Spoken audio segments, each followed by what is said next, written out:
NA32 سے جو ہم آپ کو پہلے بتا رہے تھے جو چیدہ نام ہیں جو امیدوار ہیں اس میں سر فہرست جو ہے وہ غلام احمد بلور صاحب کا نام ہے جو اس وقت ہمارے ساتھ موجود ہیں، عوامی نیشنل پارٹی کے سینئر رہنما، خود بھی کئی بار وزارتوں کو قریب سے دیکھ چکے ہیں، پاکستان کی سیاست کو اتنے سالوں سے دیکھ رہے ہیں۔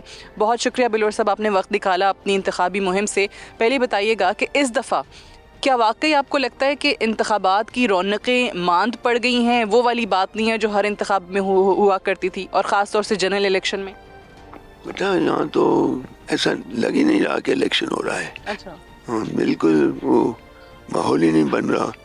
تو جنرل الیکشن تو ہوتا ہے تو جب ہمارے ملک میں، یورپ میں تو نہیں ہوتا، ہمارے یہاں ملک تو یہ ہوتا ہے کہ جلسے ہوتے ہیں، جلوس ہوتے ہیں، لوگ شور ڈالتے ہیں، زندہ باد مرد آباد کے نعرے لگتے ہیں، تو وہ لوگوں کو ذرا جاگ آ جاتی ہے کہ الیکشن ہے۔ وہ ہے ہی نہیں، تو یہاں پر صرف آپ کو لگے ہوئے پوسٹر وغیرہ ہی لگے ہوئے نظر آئیں گے، لیکن یہ کہ ماحول نہیں بنا۔ اس کی کیا وجہ ہے؟ جلسہ جلوس نہیں ہے، جلسہ جلوس ہوتا تو پھر ماحول بنتا نہیں ہو، تو پھر ماحول تو بنتا نہیں ہے۔ اور یہ آپ کہہ رہے ہیں کیونکہ سیکیورٹی خدشات کو مد نظر رکھتے ہوئے؟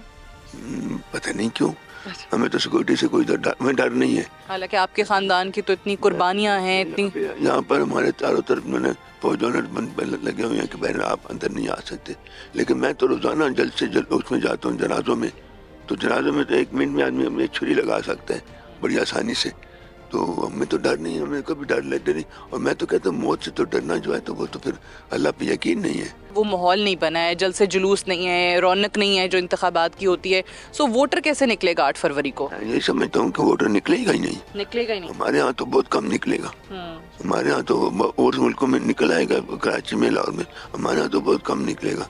ہمارے ہاں تو ماحول، جب ماحول بنتا ہے تو کچھ لوگ نکلتے ہیں۔ لیکن پابندی کہاں سے جلسے جلوسوں پہ؟ کیونکہ الیکشن کمیشن کہتا ہے کہ ہم تو سب کو ایکولی ٹریٹ کر رہے ہیں، یہاں نگران حکومت کی وجہ سے مسائل آ رہے ہیں، کیا ایشو کیا ہے؟ کوئی ایشو نہیں ہے، بیروکریٹس نہیں چھوڑے، وہ یہ حکومت کی طرف سے ہوگا، یا بیروکریٹس تو اپنی طرف سے فیصلے نہیں کر سکتے نا، تو وہ تو حکومت کی طرف سے ہی ہوگا کہ وہ جلسے جلوس پر آپ اجازت دیں تو پھر بھی وہ اندر کریں گے جلسہ جلوس باہر نہیں، وہ کہتے ہیں کہ ماحول کیا ہے، سیکورٹی مسئلہ ہے اور آپ جلسہ باہر نہیں کر سکتے۔ بھائی جلسہ میں نے کرنا ہے تو مجھے اپنی سیکورٹی مجھے خود پسند نہیں ہے، پسند ضرورت تو آپ میرے کیوں مامے بنے ہوئے ہیں، تو ہمارے مامے بنے وہ جلسہ جلوس نہیں کرنے دیتے ہمیں، تو جلسہ جلوس نہیں کرنے تو ہم جلسہ جلوس نہیں ہوگا تو ماحول تو بنے گا ہی نہیں، ہمارے یہاں تو ووٹر کا نکلنا بہت مشکل ہوگا۔ اچھا، آپ نے جس طرح اپنا بھی بتایا، آپ پہ بھی حملہ ہو چکا ہے، آپ کے خاندان کی بہت قربانیاں ہیں، شہداء کا خاندان ہے، ابھی بھی جس طرح ہم پشاور میں کھڑا ہونا بیٹا کدھر ہے؟ یہ میرا پوتا ہے، اس کا باپ شہید ہوا تھا اور یہ 140 دن کا تھا، 40 دن کا، تو اس کے بعد میرا بھائی شہید ہوا، پھر بھتیجا، تو ہمارے گھر سے 3 جنازے اٹھے ہیں گھر سے، لیکن میں ڈرتا نہیں ہوں، میں تو کوئی لوگ ڈرتے ہیں، میں نہیں ڈرتا۔ میں اسی لیے پوچھ رہی ہوں کیونکہ دوسری طرف اگر دیکھیں جمعیت علماء اسلام کے سربراہ مولانا فضل الرحمان صاحب وہ یہ مطالبہ کر رہے ہیں کہ ایک تو موسم ہے، آج واقعی پشاور میں بہت ٹھنڈ ہے، ویسے ایک تو موسم کی شدت ہے، اور ساتھ وہ کہتے ہیں کہ سیکیورٹی کو مد نظر رکھتے ہوئے الیکشنز کو ملتوی کر دینا چاہیے کیونکہ سیکیورٹی کے حالات بہت برے ہیں، اور الیکشنز اگر اس صورتحال میں کرائے تو کوئی جانی نقصان ہو سکتا ہے، اس پہ کیا کہیں گے؟ وہ تو بیٹا میرے بھائی جیسے ہیں، میرا ان کے ساتھ بڑا اچھا تعلق ہے، اب وہ جس طرح سوچتے ہیں ان کی مرضی، میں تو ایسے نہیں سوچتا، میں تو سوچتا ہوں کہ الیکشن ہونے کے لیے ماحول بننا چاہیے اور اس کے لیے جلسہ جلوس ہونا چاہیے، باقی جو اللہ کو منظور ہوگا وہ ہوگا۔ اس میں چاہتا ہوں کہ جب تک جلسہ جلوس نہیں ہوگا تو ماحول بنے گا نہیں، اور ماحول بنے گا نہیں تو لوگ نکلیں گے نہیں، تو بس مجھے اس لیے میں کہتا ہوں کہ حکومت کو چاہیے کہ جلسہ جلوس کی اجازت دے، جو لوگ جلسہ کر سکتے جلوس کرنے دیں، جو نہیں کر سکتے نہ کریں نا۔ آپ کا اس حلقے میں جمعیت علماء اسلام کے ساتھ اتحاد ہوا ہے، سیٹ ایڈجسٹمنٹ ہوئی ہے؟ ہماری کوئی سیٹ ایڈجسٹمنٹ نہیں کسی پارٹی، کیونکہ یہ خبریں تھیں کہ کوئی معاملات چل رہے کوشش ہو رہی تھی لیکن ہوا نہیں ہے، ہم اپنی ہر ایک آدمی اپنی سیٹ پہ الیکشن لڑے گا۔ آپ کو کیا چانسز نظر آ رہے ہیں اس حلقے میں جیتنے کے، ساری چیزوں سے ہٹ کے کہ ماحول نہیں ہے، آپ کو ووٹر اس دن نکلتا ہوا نظر نہیں آ رہا، لیکن چانسز پھر کیا ہیں؟ بیٹا ایسا تھا کہ 2013 میں عمران خان نے مجھ سے 72,000 کی لیڈ پر جیتا، 72,000 کی لیڈ پر، انہوں نے سیٹ چھوڑی، میں نے کہا تھا میں بیان دیا تھا، اس نے چھوڑی، تو وہ سیٹ میں نے پھر 7,000 کی لیڈ سے جیت لی. تو 72,000 ووٹ کہاں گیا؟ تو اللہ کی مہربانی ہمارا ووٹ ہے. تو اس وقت تو BTI میں نے کبھی ہم سے نہیں جیتی, وہ جتوایا گیا اس کو. اور میں نے یہاں سے 5 دفعہ الیکشن جیتا ہے, کمیشن میں گیا ہوں, 2-3 دفعہ ہارا ہوں, لیکن ہارا کبھی بھی نہیں, ہروایا گیا ہوں. اب جس طریقے سے ایک ماحول بن رہا ہے, نواز شریف صاحب واپس آ گئے ہیں. کل ہم 4 سدہ میں تھے, ایمل ولی خان کا انٹرویو ہم نے کیا تو ایمل ولی خان کے الفاظ تھے, میرے نہیں ہیں, ان کے الفاظ تھے کہ نواز شریف صاحب کو جو ہے وہ گھوڑے پہ لایا گیا ہے, صحرا بھی پہنا دیا گیا ہے, 4تھی بار وزیر اعظم بننے جا رہے ہیں. سو آپ کو لگتا ہے کہ آپ کا کوئی چانس ہے ان کے ساتھ اتحاد کرنے کا, یا میجورٹی PMLN اتنی لے سکتی ہے جیسے وہ آج کل کلیم کر رہے ہیں وفاق میں؟ ابھی تو اتحاد تو نہیں ہو رہا نا. اب ظاہر آدمی اپنا الیکشن, جب سیاسی پارٹی حکومت بننے کے بعد اگر ان کی بنتی ہے, جب الیکشن ختم ہوگا, الیکشن ختم ہونے کے بعد پھر حالات بنتے ہیں, پھر ہر پارٹی سوچتی ہے کہ ہم نے کدھر جانا ہے. کوئی اچھی پارٹیوں کے ساتھ بیٹھتے ہیں, ملتی, تو ہمارا جو بھی حکومت بنانے جائے گا تو ہماری طرف ضرور دیکھے گا, ہماری طرف دیکھے گا تو ہم بھی پھر سوچیں گے. اچھا یہ بھی بتا دیجئے لاسٹلی کہ 9-9.5 سال یہاں پاکستان تحریک انصاف کے صوبے میں حکومت رہی ہے. بہت چیلنجز ہیں, بہت چیزیں ہیں جو عوام گنواتے ہیں سڑکوں پہ ہمیں کہ جی یہ ایشوز ہیں, لیکن سب سے بڑا جو بیرونی قرضے لیے گئے 790 بلین روپیز کی ان سالوں میں بوروئنگ ہوئی ہے. اگر آپ کی حکومت بنتی ہے یا موقع ملتا ہے یا اتحاد بنتا ہے صوبے میں, آپ کا پلان کیا ہے, ANP کا منشور کیا ہے, کیسے عوام کو مشکلات سے نکالیں گے صوبے کو؟ بیٹا سب سے بڑی بات یہ ہوتی ہے کہ آپ نے ایک نیت سے کام کریں, آپ کی نیت اچھی ہو. اگر ہم نے اس نیت میں کام کریں کہ ہم نے چوری کرنی ہے, مال بنانا ہے, تو پھر تو مشکل ہوتا ہے. میں گیا تھا کابل, افغانستان گئے تھے, تو وہاں پر اشرف غنی صاحب نے کھانا کیا تھا, بہت سے لوگ تھے. تو میں نے پوچھا کہ جی IMF کا کتنا قرض ہے آپ کا؟ تو اس نے مجھے دہرایا کیا؟ میں نے کہا کتنا قرض ہے؟ کہنے کہ 1 پیسہ بھی نہیں ہے. تو پھر میں نے کہا کسی ملک کا قرض ہے, امریکہ کس کا بھی قرض؟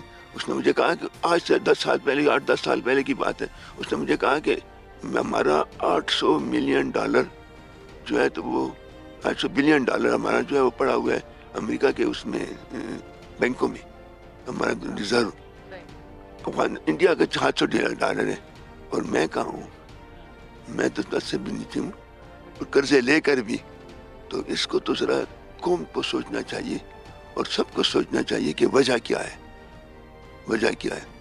انڈیا اور ہم میں ایک دن آزاد ہوئے تھے نا, وہ کہاں ہے, میں کہاں ہوں. پاکستان کو آپ اپنے پاؤں پر کھڑا کر سکتے ہیں اگر کوئی مخلص لوگ ہوں, اور ان کا یہ جو ہو کہ اس ملک کو کھڑا کرنا ہے, تو خدا شاید ہمارا ملک اتنا برا نہیں ہے.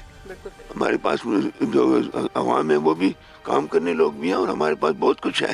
اور اس صوبہ جو سب سے پیچھے ہے, اس میں گیس بھی ہے, بجلی بھی ہے, پیٹرول بھی نکل آئے ہیں, اور بہت سے معدنیات بھی ہیں.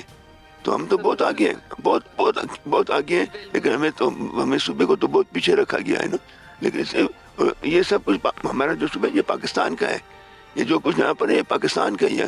اگر یہ ترقی کرے تو پاکستان ترقی کرے گا, لیکن نہیں, ایسا نہیں. ہم تو کہتے ہیں اللہ کرے پاکستان اپنے پاؤں پر کھڑو, پاکستان میں استحکام ہو, امن ہو, ہمیں خوشحالی ہو, سارا ملک خوشحال ہو. لیکن اس کے لیے کچھ قربانی دینی پڑے گی, تو وہ قربانی دینے والے اگر قربانی دیں گے تو ہو جائے گا انشاءاللہ. کہ ہماری جو حکومت بنے گی تو بہت سے کام کرنے ہوں گے. خارجہ پالیسی جو ہماری, اس میں بہت ایک ڈراسٹک فیصلہ کرنا ہوگا. تو یہ جو ہمارے بزرگوں نے جو بات کی, وہ پتھر پر لکیر تھی, لیکن کسی نے مانا نہیں. اسی طرح ہم آج بھی کہتے ہیں, انہوں نے یہی کہا کہ اپنے ہمسایوں کے ساتھ اچھے تعلقات رہیں. اب جب تک آپ ہمسایوں کے ساتھ اچھے تعلقات نہیں بنائیں گے, آپ اپنے پاؤں پر کھڑے نہیں ہو سکتے. اس کے لیے آپ کو بہت کچھ کرنا ہے, سوچنا ہے, بیٹھنا ہے, مسئلے حل ہونے ہیں. میں نے ایک بہت بڑے آدمی سے کہا تھا کہ کشمیر کا مسئلہ حل کر لیں. میں کہیں تو میں نام بھی لے لیتا ہوں. جی بتائیے, ضرور بتائیں. قمر باجوہ صاحب تھے, باتیں بیٹھے, انہوں نے کہا کہ وہاں پر ظلم ہو رہا ہے. تو میں نے کہا جس کو حل کرنا چاہیے. کیسے حل ہو سکتا ہے؟ میں جی ہو سکتا ہے. کیسے ہو سکتا ہے بھائی؟ میں نے کہا یہ بڑا آسان ہے. ہم پٹھان لوگ جرگہ کرتے ہیں, اور جرگے میں فیصلے کرتے ہیں, پہلے شرائط تک اس پر جرگہ کرتے ہیں اللہ کا. میں کہ آپ مجھے دے دیں, پتہ نہیں آپ یہ نشر کر سکیں گے کہ نہیں. بالکل کریں گے, آپ بتائیے. میں نے کہا کہ آپ مجھے 4 آدمی دیں, اور میں انشاءاللہ آپ کو 10 دن میں کشمیر کا مسئلہ حل کر کے دیتا ہوں. وہ 4 آدمی کے بھی نام بتائیں گے یا آپ نے کہا تھا اپنی مرضی کے دے دیں؟ وہ چاروں صوبے سے دے دیں، ٹھیک ہے، کوئی آپ نے بیوروکریٹس دے دیں، کس کر دیں، جس سمے کو 4 آدمی ایسے ہو گئے تو وہ میں نے کہا بیٹھ کر مسئلہ میں نے کہا کیسے کریں گے آپ؟ میں نے کہا بڑا آپ کوئی مسئلہ نہیں ہے کہ کس سے کہتے اتنا بڑا مسئلہ؟